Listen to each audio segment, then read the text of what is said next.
চিন্টু, আজকে দুধের সঙ্গে পানি বেশি করে মিশা, কারণ আজকে দুধের কিন্তু অনেক টান যাবে। তুই এই যে দুধগুলো ঢাল, এইটুকু কিন্তু পানি ঢালবো তার ডাবল, কারণ আজকে দুধের অনেক টান যাবে এবং আমি যে বুদ্ধি খাটাইছি আজকে দুধের অনেক কিন্তু টান যাবে। তুই আরও বেশি করে পানি আনি এই ট্যাঙ্কিগুলো ফুল কর, কারণ আজকে দুধের অনেক টান যাবে।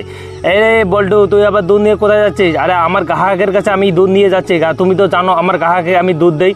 ঠিক আছে, তোমার এখানে কত লিটার দুধ আছে? আমার এখানে যতই থাক, আমি আমার যেগুলো পার্টনার আছে আমি সেই পার্টনারগুলোকে দুধ দেবো ওখানে। আরে দেখো, তোমার যে দুধ আছে তার থেকে বেশি দুধ আমার কিন্তু এখানে খাঁটি দুধ আছে এবং আমার দুধে কোনো পানি মিশাই না। তোমাকে যদি কোনো দুধ লাগে তুমি আমাকে বলো।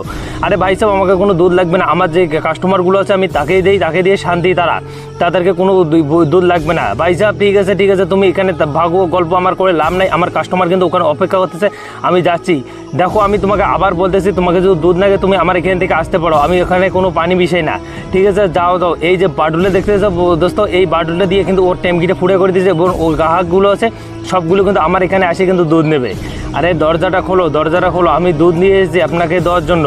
আর তাড়াতাড়ি দরজাটা খোলো। এই যে দরজাটা খুলছেন বন্ধুরা, তারপর এই লোকটা কিন্তু এখানে দুধ দিতেছে এবং দুধ কিন্তু এই ট্যাঙ্কি কিন্তু ফুটো করেছে ওই লোকটা কিন্তু অনেক ব্যবহার খারাপ। আপনি নেক্সট পার্টের জন্য কমেন্ট করো, চ্যানেলটি সাবস্ক্রাইব